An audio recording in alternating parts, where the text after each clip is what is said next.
Bismillahirrahmanirrahim. Assalamualaikum warahmatullahi wabarakatuh. Alhamdulillahi rabbil alamin. Wa bihi nasta'in ala umuri dunya wad din wa ala alihi wa sahbihi ajma'in wa ba'du. Wa qala al-musannifu rahimahullahu ta'ala wa nafa'ana Allahu bihi wa bi'ulumihi fid daraini amin. Telah berkata Imamul Allamah Abul Qasim Abdul Karim bin Hawazin Al-Kushairi, semoga Allah Ta'ala merahmatinya dan kita mendapat manfaat serta barakah ilmunya. Abu Ya'qub Al-Basri menuturkan, suatu ketika aku kelaparan selama 10 hari di Masjidil Haram dan aku merasa lemah. Nafsuku menggodaku. Maka aku lalu pergi ke lembah sungai untuk mencari sesuatu untuk menguatkan tubuhku. Aku melihat sebuah miju-miju, yakni sayuran, yang dibuang orang terletak di atas tanah dan aku lalu memungutnya. Aku merasakan sesuatu kegelisahan yang menakutkan dalam hatiku, kerana perbuatanku itu seolah-olah ada suara yang mengatakan kepadaku, engkau telah lapar selama 10 hari dan sekarang bahagianmu hanya sebutir miju-miju yang busuk. Maka miju-miju itu lalu kucampurkan kembali dan aku kembali masuk ke kawasan masjid dan duduk-duduk kembali. Kemudian muncul seorang lelaki Parsi. Dia duduk di hadapanku seraya meletakkan sebuah bungkusan dan berkata, ini untuk anda. Aku bertanya kepadanya, apakah anda telah memilih saya untuk memberikan bungkusan ini? Dia berkata kepadaku, ketahuilah bahawa kami telah berada di laut selama 10 hari. Dan suatu ketika kapal yang kami tumpangi hampir-hampir tenggelam. Masing-masing dari kami bernazar bahawa jika Allah Ta'ala menyelamatkan kami, Dia akan memberikan sesuatu sedekah. Saya sendiri bernazar bahawa jika Allah Ta'ala menyelamatkan saya akan memberikan bungkusan ini kepada orang yang pertama yang saya temui di antara mereka yang tinggal dekat masjid ini. Dan andalah orang pertama yang saya temui. Aku lalu meminta orang itu agar membuka bungkusan itu. Dia pun membukanya. Ku dapati di dalamnya ada kuih bijan Mesir, buah kenari berbalut tepung dan daging manis yang dipotong kotak-kotak kecil. Aku mengambil sedikit dari setiap jenis makanan itu dan berkata, bawalah sisa makanan ini, yakni baki makanan ini, kepada para pelayan anda. Ini adalah hadiah saya untuk anda, kerana saya telah menerima hadiah anda. Kemudian aku berkata pada diriku sendiri, selama 10 hari rezekimu sedang di perjalanan menuju ke tempatmu, tetapi engkau mencarinya ke lembah sungai.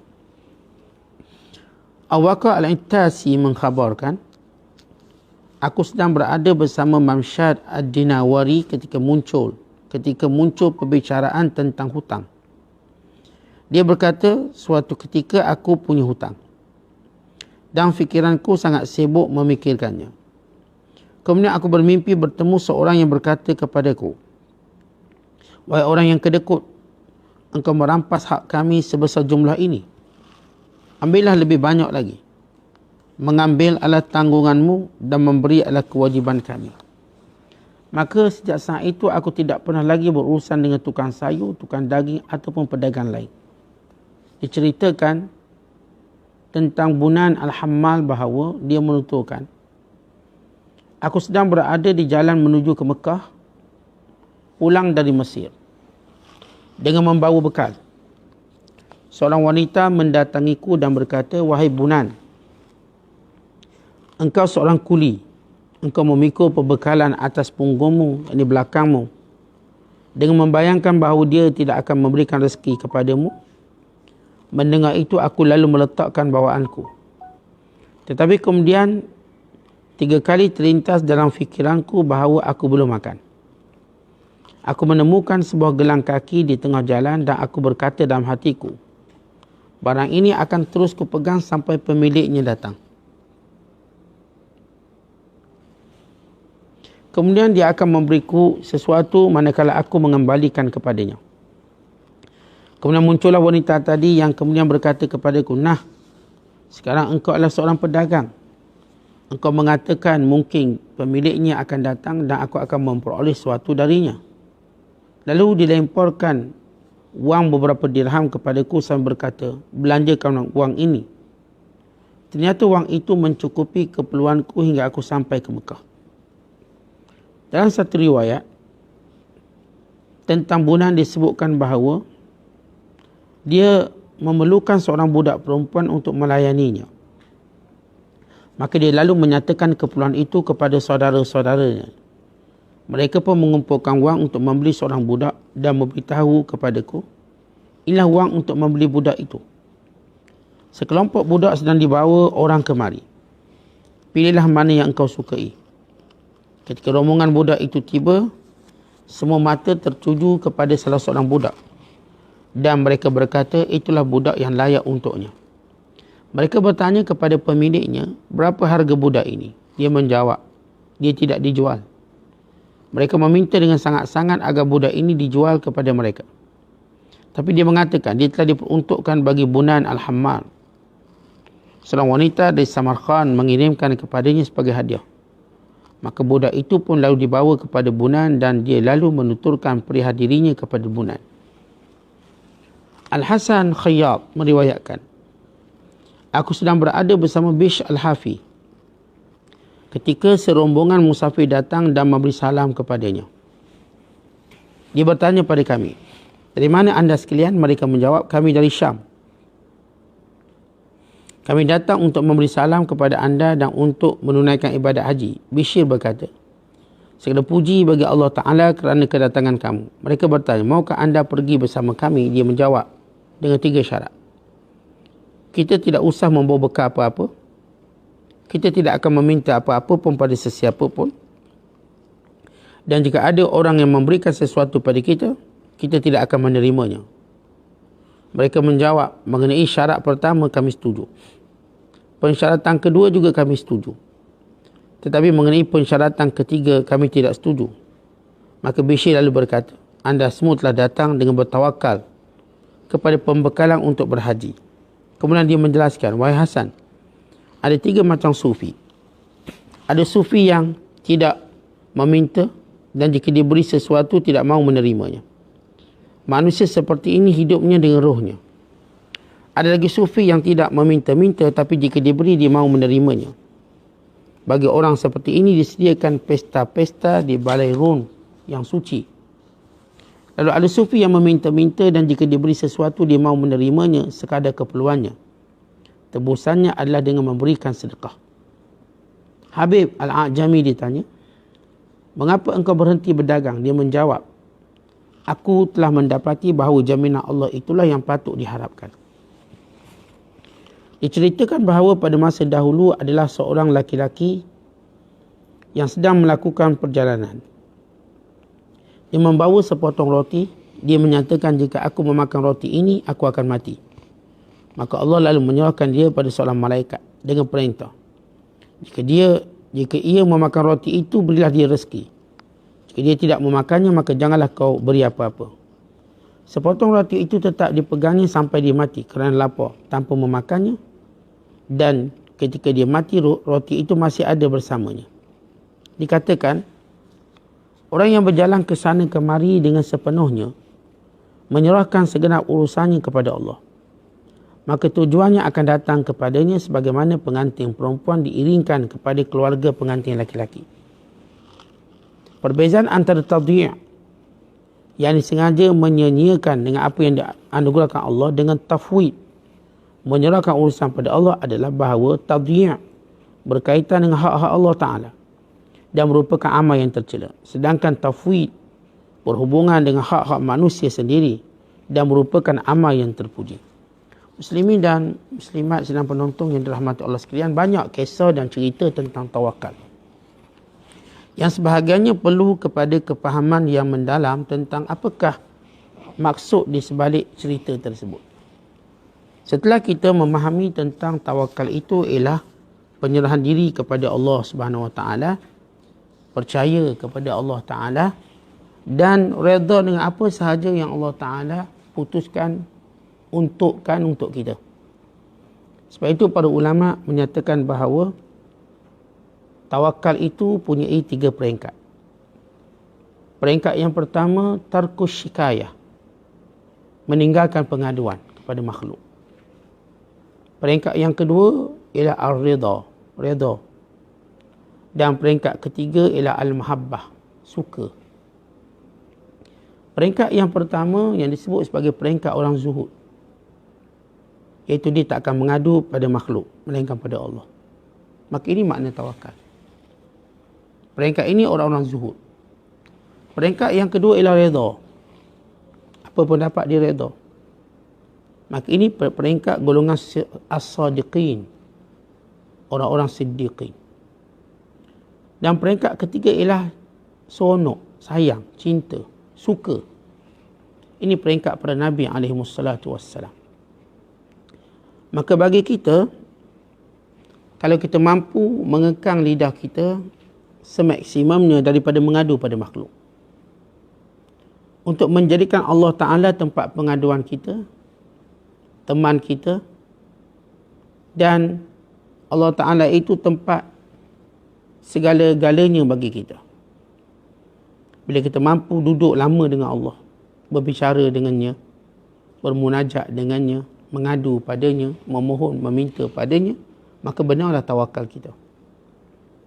Tetapi kalau kita duduk dengan manusia lebih lama, mengadu padanya, berbohong padanya,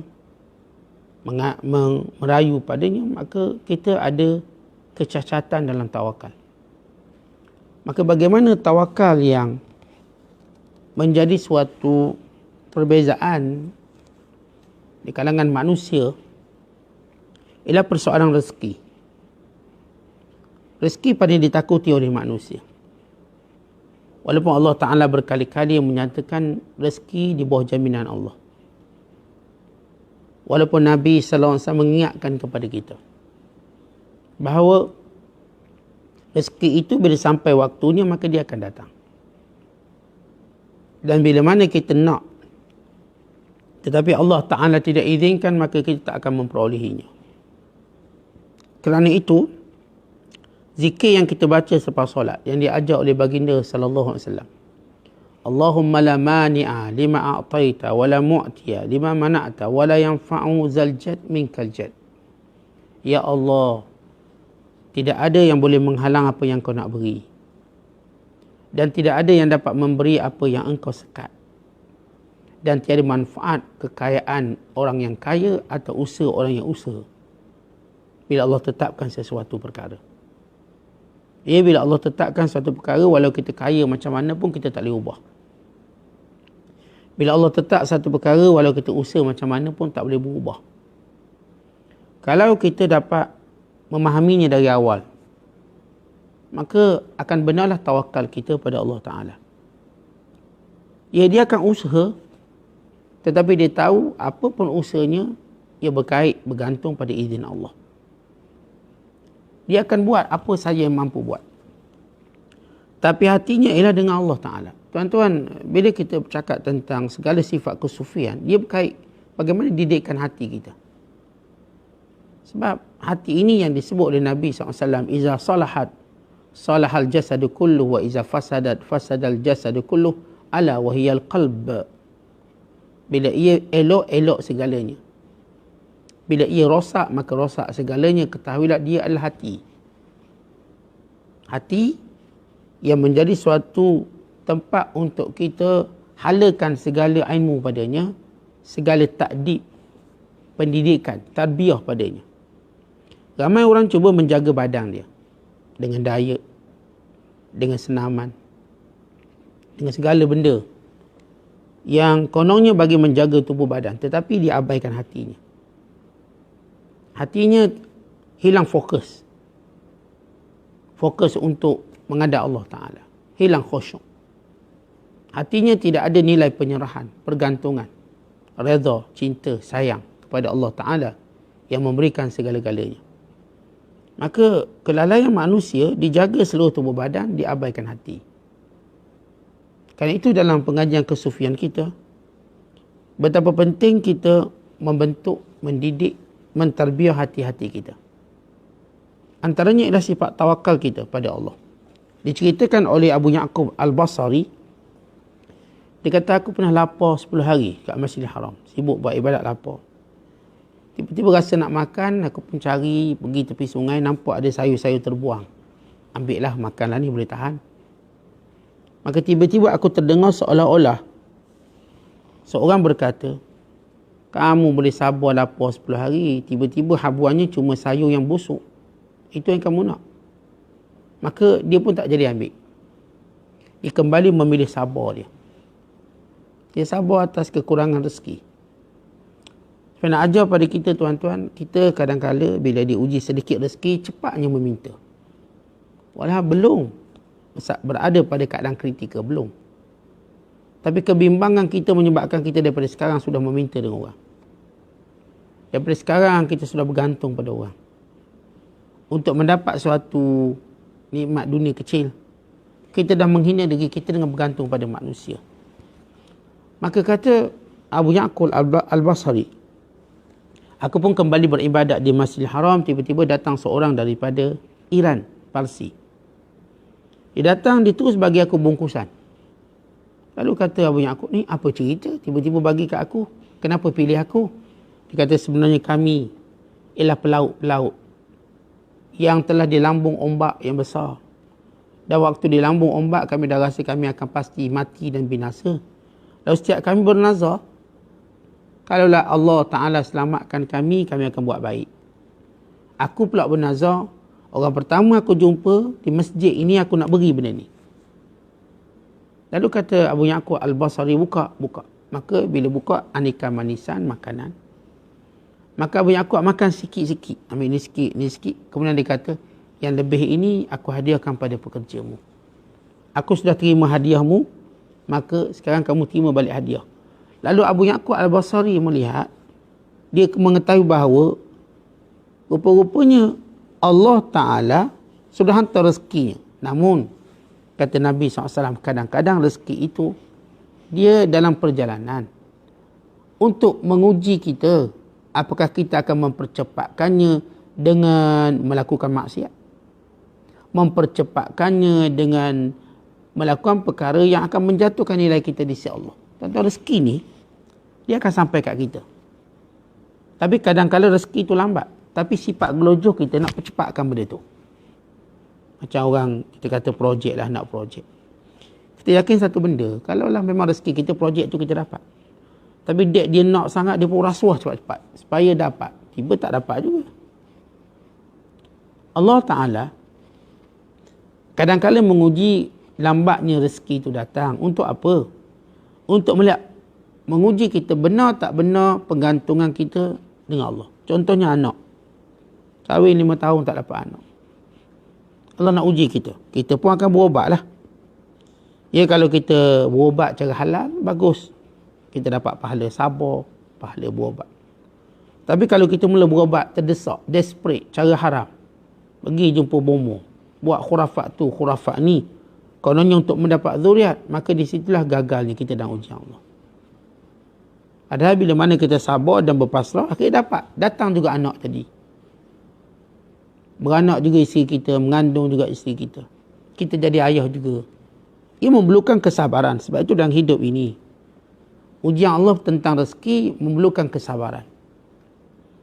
Jangan rasa lambat kita terhadap rezeki yang akan datang kepada kita menyebabkan kita buat perkara yang haram, perkara yang mungkar, perkara yang salah, atau wasangka buruk pada Allah.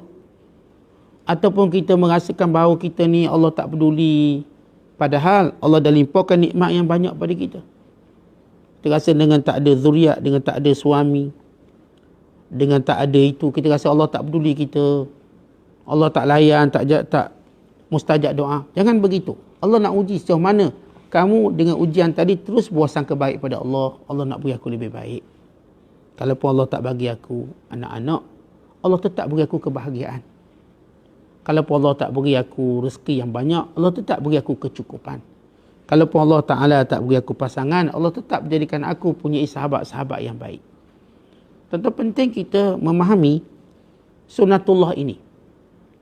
Kadang-kadang kita jealous lah orang lain dapat dulu. Kita tak dapat-dapat lagi. Orang lain dapat pangkat tu, pangkat ni. Rezeki tu, rezeki ni. Anak orang lain masuk universiti tu. Yang ni dah berkerjaya. Kita lambatnya. Kita pun mencela diri kita tu lah, kahwin lambat sangat. Anak sulung baru umur 14. Kan kahwin eloknya kahwin awal. Lepas habis tadika tu kahwin. Senang anak besar cepat, sekian-sekian. Kita punya otak fikir. Kita katakan jangan. Setiap orang ada bahagiannya. Maka sabar dan redha. Maka tawakal pada Allah urusan kita. Kalau Allah Ta'ala takdirkan ini berlaku dalam hidup kita, tawakal padanya. Kerana dalam tawakal itu ada buah-buah yang pelbagai. Kita tuan-tuan hanya mengharapkan satu buah. Kalau jenis tanam durian nak buah durian je lah. Jenis tanam manggis nak manggis. Tapi Allah nak bagi pelbagai jenis. Kadang-kadang kita tanam durian kita dapat anggur, dapat apple. Dengan sumber-sumber yang kita tak jangka. Kadang tuan-tuan sekalian, kita mengharapkan pergantungan pada anak. Tapi anak tak ada. Tapi Allah jadikan orang-orang yang membantu kita, kawan-kawan yang baik, sahabat yang baik, yang jauh lebih baik pada anak-anak itu sendiri. Maka ini sunnatullah yang perlu kita faham. Sebab itu Abu Ya'qub Al-Basri berkata, rupanya rezekiku sudah berjalan, tapi aku yang tak sabar. Jadi ingat tuan-tuan, setiap rezeki kita sedang berjalan. Apa yang tuan-tuan doakan, dia sedang datang. Sabar. Tak lama lagi datang lah tu. Jangan bimbang. Sampai masanya dia akan datang. Sampai masanya kita akan menikmatinya. Dan kisah yang kedua, kata Abu Bakar Al-Ittasi, ketika aku bersama Imam Mamsyah Ad-Dinawari, ketika itu muncul perbicaraan tentang hutang, cakap tentang hutang. Dia berkata, suatu ketika aku punya hutang, dia cerita pengalaman dia, dulu aku ada hutang.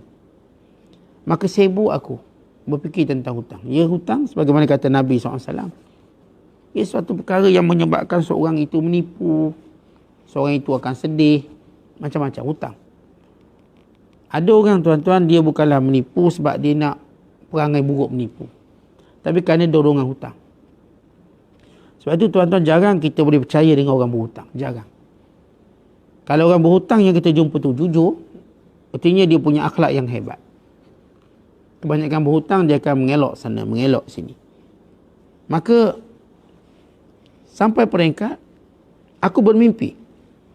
Seorang berkata kepada aku, kata, wahai orang yang kedekut, yang merampas hak kami sebesar jumlah ini, ambil lebih banyak lagi. Mengambillah tanggunganmu dan memberilah kewajiban kami. Tiba-tiba dia bermimpi menegurnya. Dia kata, hutang itu tidak perlu kamu bimbang.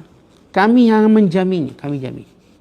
Jadi kalau kamu nak berhutang, ada keperluan, silakan. Kami akan menjaminnya. Maka tidak perlu kita merasa tertekan dan sebagainya. Selagi mana kita ada niat nak bayar, Allah Ta'ala bayar. Contoh dalam hadis Nabi SAW, kata baginda SAW, man akhadha amwalan nas yuridu ada'aha adallahu an. Wa man akhadha amwalan nas yuridu itlafaha atlafahullah. Rawahul Bukhari. Siapa yang dia meminjam, mengambil harta manusia untuk dia memulangkan kembali, maka Allah tolong dia. Tapi siapa yang mengambilnya dengan tujuan untuk membinasakannya atau tak nak bayar, maka Allah akan musnahkan dia. Tuan-tuan, hutang tak tercela. Hatta Nabi SAW juga berhutang. Tetapi ada dua perkara yang akan mengindahkan hutang tadi. Yang pertama, bila mana kita hutang untuk masalah yang besar, tujuan yang baik, hutang tu jadi cantik.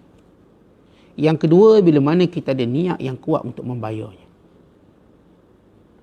Tapi Ustaz, kalau saya hutang untuk tujuan-tujuan duniawi, harus atau tidak? Harus. Tapi kamu perlu ada satu benda. Apa dia? Iaitu keinginan membayar yang kuat. Niat membayar yang kuat, maka Allah pasti akan bayar. Ini tuan-tuan, waktu hutang tak fikir pun niat nak bayar. Akhirnya kita gagal bayar hutang orang. Bila kita gagal bayar hutang orang, ingat, kita diambang muflis di hari akhirat kelak, kerana amalan kita bakal diambil. Bakal diambil nanti. Satu kisah lagi tuan-tuan sekalian, iaitu Bunan Al-Hammal.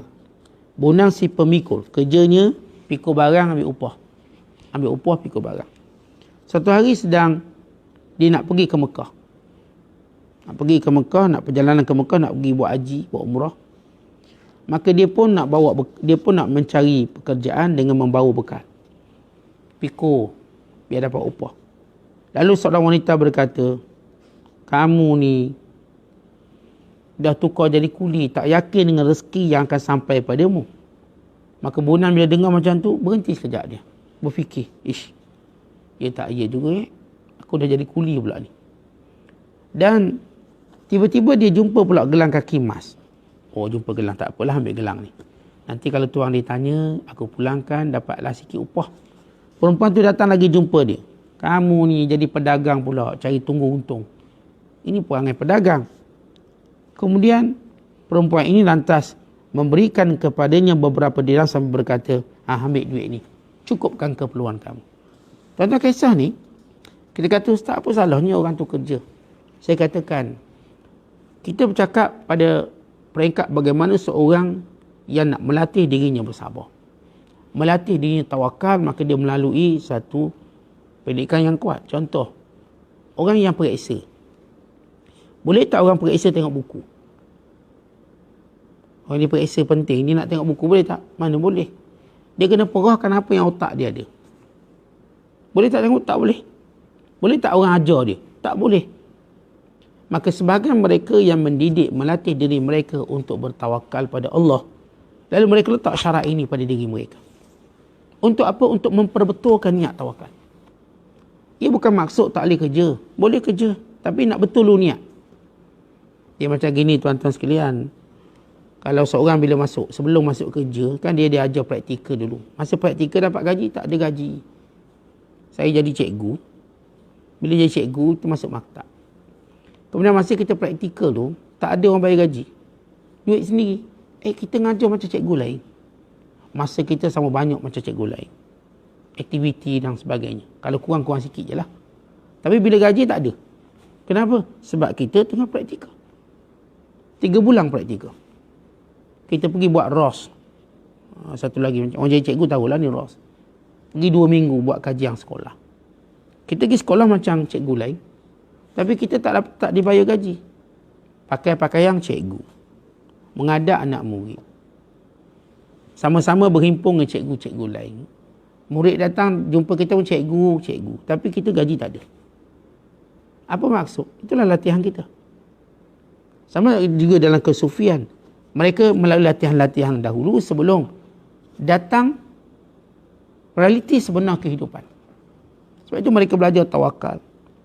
Belajar untuk menolak pemberian. Belajar untuk tidak meminta. Belajar untuk tidak mengadu. Sehingga sebati dalam diri mereka pergantungan dengan Allah. Sebati dengan diri mereka. Jadi apa yang kita dengar daripada kisah-kisah ini, bagaimana seorang itu melatih diri untuk menguatkan tawakal. Contoh hari ini, tuan-tuan. Kita belajar untuk tidak mau marah. Kalau saya hari ini, saya tak nak marah hari ini. Seorang pun saya tak nak marah. Baik isteri saya, baik anak-anak saya, kawan-kawan saya. Maka kita dah niat macam ni. Maka kita latih diri kita. Kita elakkan bercakap. Kita selalu tersenyum. Buat sesuatu sehingga sebati dalam diri kita sifat cool, tenang, penyantun dan sebagainya. Sama juga tawakal, saya katakan. Walau kita dengar ustaz, kan Islam suruh kerja. Bukan, ini latihan dia. Demikian mereka melatih diri mereka dalam 10 hari, sabar tak dapat rezeki. Tapi lepas tu tak ada pula 10 hari. Macam biasa mereka boleh terima. Macam kita, tuan-tuan, mula-mula puasa. Tuan-tuan zaman-zaman kecil dulu puasa macam mana? Kita sahur 5 kali. Macam mana sahur 5 kali? Zaman kita budak. Dah muak gerak sekali, pukul 5 pagi sahur. Lepas tu pukul 8 pagi pergi ke dapur sahur lagi. Sahur senyap-senyap. Tu sahur senyap-senyap. Pukul 12 ni sahur lagi, minum air pahit. Sampailah buka puasa. 5 kali sahur. Sahur pertama tu sahur betul lah. Yang tu macam tak betul dah sahur. Tetapi lama kelamaan kita mula mencapai sebenar nilai puasa tadi, kita mampu berpuasa. Akhir mungkin setengah-setengah sahabat kita, tuan-tuan, dia tak perlu lagi sahur untuk berpuasa. Dia cuma mengambil pahala sunat, bukan kerana dia nak kenyang bersahur. Mula-mula orang puasa tuan-tuan, dia orang sahur makan banyak. Kenapa dia kata nanti takut lapar? Lama-kelamaan bila kita latih diri kita, kita bersahur bukan sebab nak jadi kenyang esok hari. Sekadar mengambil pahala sunat. Tu je. Saya tak lagi bersahur kerana saya nak dapat kekuatan esok hari. Tapi saya bersahur kerana mendapat pahala sunat. Sebab tu saya cukup minum air masak cukup. Kalau ada kurma, saya makan kurma. Kadang-kadang kurma pun saya tak makan. Minum air je. Minum air itu bukan sebab saya perlukan air. Kerana untuk mendapat pahala sahur. Itu bagaimana kelangsungan tawakal itu dibentuk dalam diri kita. Jadi kalau seorang dengar cerita macam ni terus mengingkari sebab dia tak faham metod bagaimana cara membentuk sifat tawakal dalam diri. Jadi, setiap kita bila melatih untuk dapat sesuatu, maka ada bayaran yang kita perlu bayar, ada kesabaran yang perlu ada. Mudah-mudahan tuan-tuan sekalian, kita juga berjaya melatih sifat tawakal kita. Bersabarlah, yang saya dah sebut 3 peringkat. Bersabar peringkat pertama, belajar jangan mengadu pada makhluk. Yang kedua, belajar untuk kita redha. Yang ketiga, belajar untuk suka dengan apa yang kita ada sekarang. Allah uji kita benda ni, kita suka, kita seronok. InsyaAllah akan datang tawakal kita yang sebenar kepada Allah Ta'ala. Wallahu a'lam bissawab. Assalamualaikum warahmatullahi wabarakatuh.